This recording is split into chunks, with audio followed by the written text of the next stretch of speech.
Welcome to our channel. Today Bible verse in Tamil.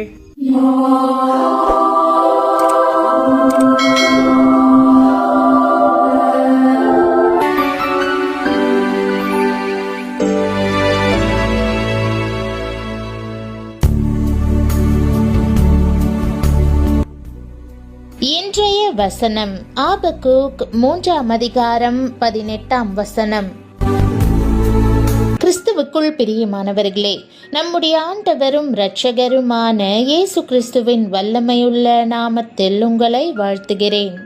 எல்லாவற்றையும் இழந்த பிறகு சந்தோஷமே நாம் தெரிந்து கொள்வதாக மாறிவிடும்.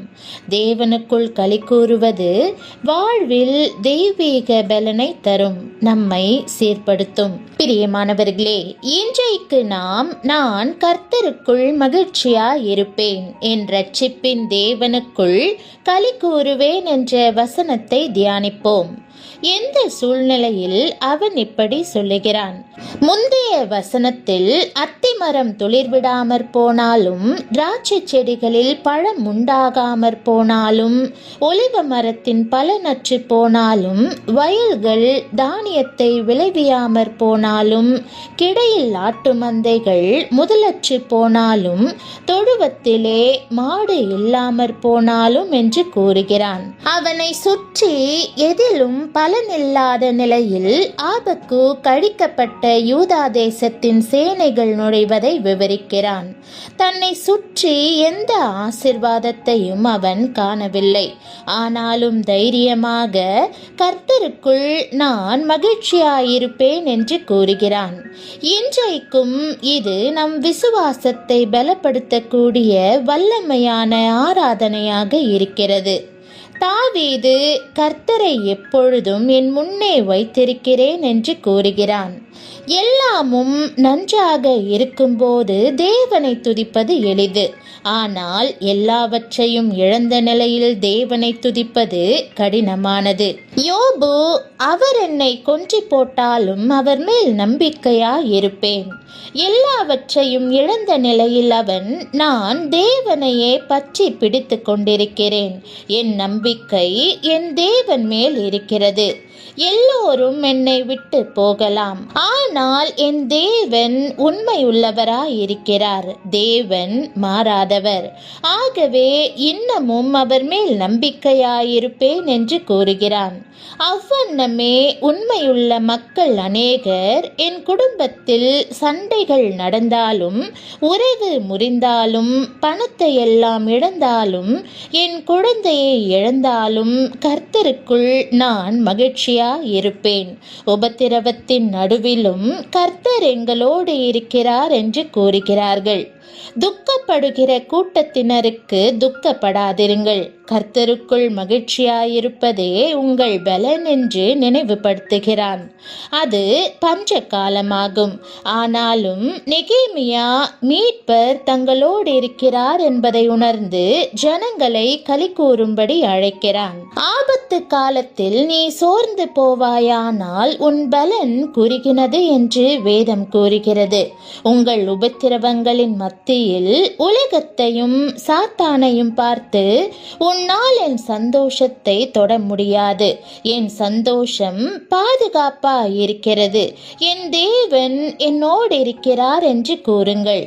ஒரு பெண்மணியை பற்றி ஒரு கதை கேள்விப்பட்டேன். அவர்கள் போதகர் பிரசங்கித்துக் கொண்டிருக்கும் போது சத்தமாக தேவனை துதித்து கொண்டிருந்தார்களாம்.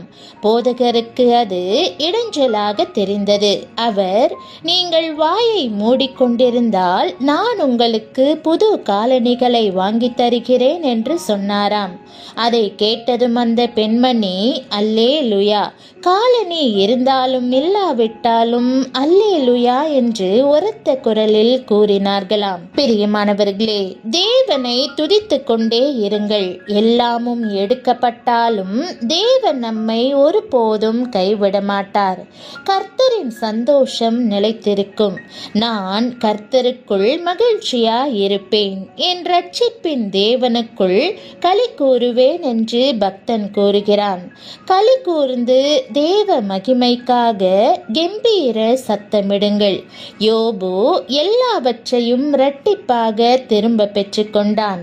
இஸ்ரவேலர் சிறையிருப்பிலிருந்து மீண்டார்கள். தாவீது எல்லாவற்றையும் திருப்பிக் கொண்டு கர்த்தருக்குள் களி கூர்ந்தான். நீங்களும் எல்லாவற்றையும் திருப்பிக் கொள்வீர்கள். கலங்காதீர்கள். கர்த்தருக்குள் சந்தோஷமாயிருங்கள். ஒரு முறை சில தேவனுடைய ஊழியக்காரர்கள் வேதத்தில் தங்களுக்கு பிரியமான பகுதிகளை குறித்து கருத்து பரிமாறிக்கொண்டிருந்தார்கள். ஒருவர் தனக்கு சிருஷ்டிப்பின் சம்பவமே பிரியமானது என்றார். இன்னொருவர் மலைப்பிரசங்க பகுதியே சிறந்தது என்றார். அடுத்தவர் வெளிப்படுத்தின விசேஷத்தில் வரும் பரலோக காட்சியே மிகவும் மேன்மையுள்ளது என்றார். அடுத்தவர் எபேசியரில் வரும் உன்னதத்திற்குரிய ஆசீர்வாதங்களே முழு வேதாகமத்திலும் நேர்த்தியான பகுதி என்று அடித்து பேசினார். அந்த வேளையில் அங்கு வந்த ஊழியரான வெப்ஸ்டர் என்பவர் எழுந்து வேதத்தில் ஆபக்கூக் 3:17-18 திறந்து, அத்திமரம் துளிர்விடாமற் போனாலும் திராட்சை செடிகளில் பழம் உண்டாகாமற் போனாலும் ஒலிவ மரத்தின் பலனற்று போனாலும் வயல்கள் தானியத்தை விளைவியாமற் போனாலும் கிளையில் ஆட்டு மந்தைகள் முதலற்று போனாலும் தொழுவத்திலே மாடு இல்லாமற் போனாலும் நான் கர்த்தருக்குள் மகிழ்ச்சியாயிருப்பேன், என் இரட்சிப்பின் தேவனுக்குள் களி கூறுவேன் என்ற வசனத்தை காட்டினார். இங்கே நிபந்தனையற்ற ஒரு மகிழ்ச்சி சொல்லப்பட்டிருக்கிறது. பாடுகளிலும் துயரத்திலும் கண்ணீரிலும் இழப்பிலும் சந்தோஷம். இதுவே ஒவ்வொரு தேவனுடைய பிள்ளைக்கும் இருக்க வேண்டிய குணாதிசயம். அப்போஸ்தலனாகிய பவுல் எழுதுகிறார், நாம் பிழைத்தாலும் கர்த்தருக்கென்று பிழைக்கிறோம், நாம் மரித்தாலும் கர்த்தருக்கென்று மரிக்கிறோம். ஆகையால் பிழைத்தாலும் மரித்தாலும் நாம் கர்த்தருடையவர்களாய் இருக்கிறோம். கதையிடையே கேள்வி கேட்கப்பட்ட ஒரு வேடிக்கையான நிகழ்ச்சி உண்டு. வாழ்க்கையில் மிக சோர்வுற்ற ஒரு மனிதன் உள்ளம் கசந்து போய் ஊருக்கு வெளியேயுள்ள பாலத்தின் மேலிருந்து கீழே கரை புரண்டு ஓடும் ஆற்றில் குதித்து தன் வாழ்க்கையை முடித்து கொள்வேன் என்றும், அப்படி போகும் வழியில் சந்தோஷமாயிருக்கிற ஒரு நபரை பார்த்தால் நான் அந்த தவறான முடிவை எடுக்க மாட்டேன் என்றும் தீர்மானம் செய்து கொண்டானாம். பாலத்தை நோக்கி வந்த அவன் வழியெல்லாம் சந்தோஷமான ஒரு முகத்தையும் காணவில்லை. அந்த கதையாசிரியர் இதோடு நிறுத்திவிட்டு, பாலத்தின் உச்சியில் உங்களை ஒருவேளை அவன் பார்த்தால் அவன் தீர்மானத்தை மாற்றிக்கொள்வானா அல்லது தவறான முடிவை எடுப்பானா என்று வாசகரை பார்த்து ஒரு கேள்வியை கேட்டாராம். அதே கேள்வி உங்கள் முன் வைக்கப்பட்டால் நீங்கள் என்ன பதில் சொல்லுவீர்கள்? பிரியமானவர்களே, உங்களோடு வழி நடப்பவர்களிலும் உங்களுக்கு எதிர்கொண்டு வருபவர்களிலும் துக்கத்தால் நிறைந்திருப்பவர்கள் ஏராளம். உங்களில் உள்ள தேவ மகிழ்ச்சி அவர்கள் கிறிஸ்துவண்டை திரும்ப உதவும் வகையில் உள்ளதா? சிந்தித்து பாருங்கள்.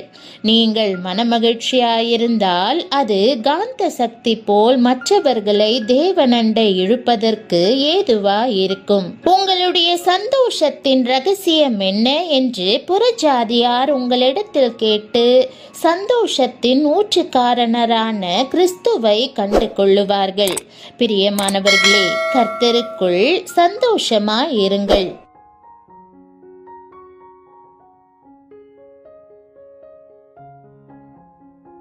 ஜெபம். பரம தகப்பனே, எல்லாமே தோல்வியான நிலையில் உமக்குள் சந்தோஷமாக இருப்பதற்கு எனக்கு கற்றுத்தாரும். எதையும் பலனாக நான் காணாத நிலையில், பலனே இல்லை என்று உணரும் நிலையில் என் இரட்சிப்பின் தேவனாய் நீர் இருப்பதை மறவாதிருக்க உதவும். பயமும் அவநம்பிக்கையும் என்னை அண்டாமல் காத்து கொண்டு உம் தெய்வீக சந்தோஷத்தால் என்னை நிரப்பும். துதிக்கட்டும். வேதனையான தருணங்களிலும் நான் துதிக்கட்டும். ஆண்டவரே, நீர் மாறாதவராய் உண்மையுள்ளவராய் இருப்பதற்காக முழு மனதுடன் உம்மை நம்புகிறேன். உம்மில் மாத்திரமே நான் களி கூறுகிறேன் என்று இயேசுவின் நாமத்தில் ஜெபிக்கிறேன் நல்ல பிதாவே, ஆமென். தேவனுடைய நாமம் மகிமைப்படுவதாக. ஆமென்.